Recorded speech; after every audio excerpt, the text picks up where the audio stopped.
Hello and welcome to the show. This is Addis Dialogue from Ethiopian Broadcasting Corporation with me, Gzachoder. 1975, the Lome Convention makes a landmark relations between ACP countries, Africa, Caribbean, and Pacific with the European Economic Community. Since then, the relation between African countries and the European Economic Community based on strong relations and foundation. The 1975, also Ethiopia and the European Economic Community started good relations. By 2016, the European Economic Communities and Ethiopia's strategic relation transformed into the delegation of European Union. Ethiopia has a strong relation and strategic partnership that has been signed between Ethiopia and the European Union. Trade, development, sustainable energy, human-centered digital transformation, including agriculture and parcel, where European Union supports Ethiopia's transformative approach. Ethiopia is considered as a linchpin for the European Union in geopolitical issues and security in Horn of Africa. But where is Europe's stance and Europe's support in Ethiopia's economic transformation, national dialogue, peace and security, as well as in combating terrorism besides climate change? My guest for today is delegation of the European Union's ambassador to Ethiopia, Ambassador Sofie From-Emmesbeger. I'm your host, Gzachoder. Do stay with us. Ambassador Sofie, welcome to the show. Many thanks for the invitation. But let's start our discussion with a very simple question. What is Ethiopia for the European Union? Indeed, in fact, it's many things. Of course, starting from the cultural heritage, the impressive history that this country has, where religions have been meeting, where explorers were on the road really at early stage, and taking it from there to the development of Ethiopia, like how you in an effective way tackle the poverty, going then to the current government with the homegrown economic reform agenda, with all its different strands. Ethiopia as part of the founding states of the United Nations, the UN Charter ratification, and from there how Ethiopia has been participating in UN peacekeeping operations, and of course now how it's fighting terrorism in this region, and specifically then in Somalia. So I think it's really many things, and throughout, as you also highlighted, the EU has been a trusted partner for Ethiopia. As a delegation, we are here since 50 years. Member states, many of them have been here for centuries, in fact. So it's an impressive history that we have together, and this is also something good to build on. But of course then Ethiopia, your impressive runners, of course, athletes. Yeah, athletes, and of course your good coffee is something that we, of course, appreciate. You are a seasoned diplomat and also familiar with Horn of Africa because you have been in many Horn states being an ambassador. Ethiopia is also found in this geopolitically unstable and volatile. Ethiopia's peace is a peace for its neighboring states as well, and also for Africa. How did the European Union supporting Ethiopia's National Dialogue Commission for making lasting peace and also triumph in transitional justice? Indeed. And so from our side, as mentioned, we have been here now for this EU delegation, first the Commission, and since 50 years, member states much longer. We started off with focus on development cooperation, and that has now been expanded. We are covering all possible fields, political. We are contributing also to mediation where needed, trade, investments. This is one of my key priorities currently. Humanitarian aid, culture, people to people. It has been good to see that Ethiopian students are applying actively for the Erasmus Plus In fact, both what comes to application, but also those who have been accepted, are among the top 5 African countries. So it's good to see like this cooperation also for in like the academic field and also in culture. And not to forget the diaspora in Europe. Globally, Ethiopian diaspora is like the second biggest in Europe. So this, of course, also strengthens and contributes to our ties. So this is from our perspective. And of course, the fact that in Ethiopia we have 21 EU member states present. This makes us really like a solid and a strong group as a Team Europe, as we call it. Then also taking into account that the European Investment Bank has been here since the 80s, and also the ECHO dealing with humanitarian aid is there. And also, for example, the European Parliament's representative is based in Addis. So in that way, we have a very strong basis to now continue our work for the next 50 years to come. Yes, so the National Dialogue Commission and the platform that it's creating, we see that this is a really unique opportunity for the state to discuss both what has been in the past, the grievances, and also then look to the future, like what kind of state as a nation would you like to have. This is of course also a framework to build trust, and also then to really solve issues that you have through dialogue. So we see that this is in many ways a really important platform. We know that the Commission has been engaging with the different regions. I think there is only one region, Tigray, now outstanding, and putting together the agenda then for the national, like the conference in itself. So politically, we really support this, and also then with some funding. Evidently, this is it's an Ethiopian process, and this is like really to create an open dialogue and also like allow then of course also like different views. It can take time. Most likely it will take time to like address the different topics, and therefore it's of course good now that the Commission got a one year extension of its mandate, but I think for like the issues to be discussed, it might take, and let's take the time that it needs. The remaining time, exactly. Yeah. You have been to also Tigray region where Ethiopia's cessation of hostilities or the Pretoria peace deal is a testimony for African solutions and for African problems. How do you see the DDR process be it in Tigray, in Amhara or Oromian region, because settling and resolving this problem is a solution for tomorrow's trajectory. Where is EU support in this regard, especially DDR? Indeed, especially on DDR, EU was the first to come in with a significant support for this, as we saw that it is an important process, and evidently it's one of the key tracks also on the Pretoria Agreement. And what we hear from DDR experts, that it is very normal that it has taken, like it took 2 years to put this up, because evidently it has to be a solid and like a structure and a plan how to really do it. So therefore we were of course very happy with the fact that the DDR was launched in November. I was there myself in Tigray to do in this ceremony. And of course now it is of course disappointing that it has been a halt, but we hope that the DDR will resume quickly, and also that the tensions in Tigray will be solved through dialogue, because dialogue is the only way to really deal with different views.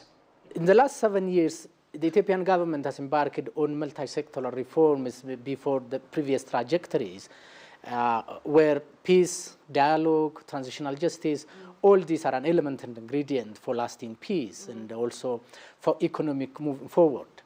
How do you see the last 6 years government's reform, yes, what we are witnessing today, Ambassador? Yes, no, of course, like from the homegrown economic reform agenda, setting the framework for these reforms, I see them, and also like the decision that was taken last July on the IMF package, and then everything what comes with it about opening up the economy, letting the beer exchange rate float.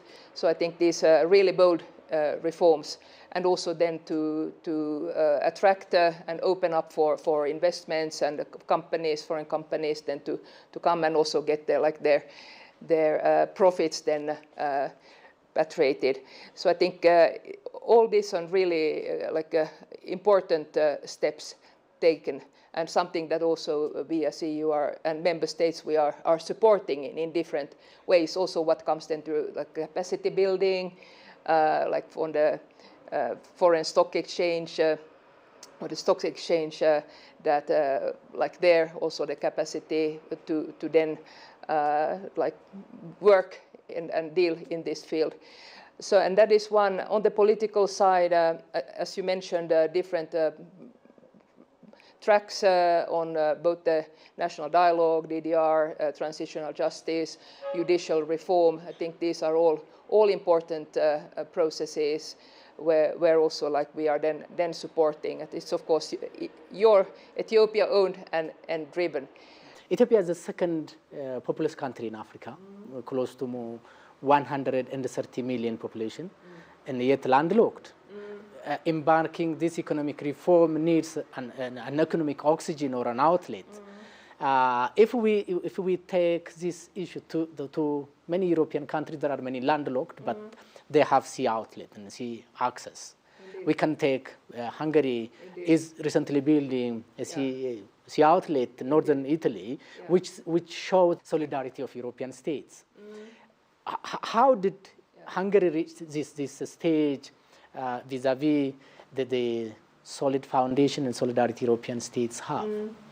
Indeed, yes. No, also we see that Ethiopia, as you said, it's immense economy, big population, and also to diversify then the access from Djibouti to other ports is of course something that I think is fully understandable, and for the economic sake. And we have many different examples of landlocked states having and getting sea access. You mentioned Hungary as one. Yes, they have started to build a port in Italy, leasing land for 60 years. We have also a small EU member state, Luxembourg. Yeah. It's a small state, but it's a big economy and known very well for its banks, for example, that it has also without leasing, but also building first the infrastructure to get its the products from that its country, investing in roads, in railway, in air, and also in they have a internal sea or access. So this is one, and then also investing in logistics. So this has then enabled Luxembourg, landlocked state, then to get then, and with cooperation and with both bilaterally and in the region, to get sea access by then really then focusing on investing in the infrastructure. So I think this is also a good example of how landlocked state really can get it. But a key is of course negotiations, agreement, and then also I would say regional integration as key, because then it can be the state in concern can be profiting, but also the region as a whole. And this is exactly how we see also now the situation here and Ethiopia's quest for an access, that this is something that the whole region can profit from, and where also the EU, we are then ready. Also, there's a Horn of Africa initiative framework where we are engaging, and where also the support can come in. Any remarks you wanted to add regarding Ethiopia's generational quest for access to the sea outlet? Being landlocked, Ethiopians are claiming for access to sea outlet from the best experience of European landlocked states, because almost close to half of European member states are landlocked, and yet they have access to the sea. Ethiopia is also currently requesting and claiming, which is a generational issue. What is your take on that, Ambassador? Yes, so I think that is, of course, it's a legitimate interest that you have. And on the basis of also like international law, if there is like an agreement with the transit, like a state of transit, that then a landlocked state then can have that access like, on the basis of an agreement. And this is, I think, exactly the way that you are now currently taking, of course, with the Ankara Declaration that puts the framework, and that we really applauded when we heard about this deal and the declaration. And we truly hope that this will then also now lead to a solution.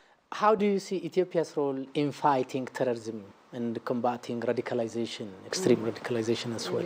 Yes, no, I see that this has been, Ethiopia's role has been central in Somalia and in the region. So there we, of course, were very content that there was a solution now for the EU-SOM mission, and that Ethiopia will continue to contribute to fighting Al-Shabaab, that it has been important there is a clarity about this, and also then that Ethiopia, as we see, that this is part of it, as you have a strong track record in fighting terrorism, and therefore we saw it's important that you can contribute and continue.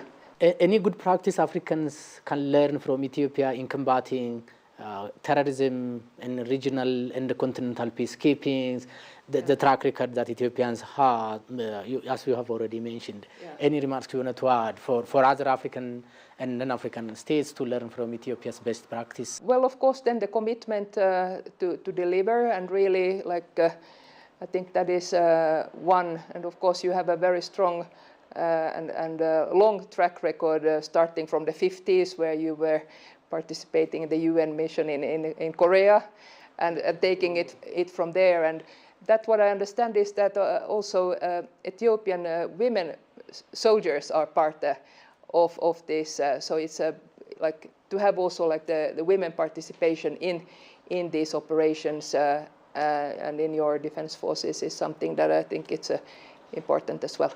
Being in a trap of insecurity, conflict and civil war, we can take Somalia, you can take Sudan and South Sudan as well. How do you see that? How it hampers the development and the progress? Yes, no, this is, of course, it's a region with a huge potential, but at the same time, rather like stormy and insecure with conflicts. And there, the more than Ethiopia you have been contributing, as we have discussed, in fighting Al-Shabaab, in peacekeeping, and the more, of course, also now that you can continue with that, and then, of course, that, and also then put an example of like that dialogue is the way, as of course the Pretoria Agreement was the case, and to really show that with negotiations, compromise, that is then that is the way where then also like a sustainable peace can be found. So this is a region with immense potential, natural resources. There would be so much for tourists to come, and fertile ground, good climate, and but evidently, like this insecurity in the region is holding the region as a whole back. And there, let's hope that also, like now, through dialogue, and that there would be a solution, be it in Sudan, and of course now South Sudan, that is brewing, that this would be then like also then find a way out of the conflict. Thank you very much, Ambassador Sofie from Emmesbeger, for your time. We appreciate that. Thank you very much once again. Dear viewers and listeners, by this we come to the end of today's show. Until we meet with another edition of Addis Dialogue, goodbye for now. You can follow us on different social media platforms of Ethiopian Broadcasting Corporation with all the crew members. Thank you for being with us. Goodbye for now.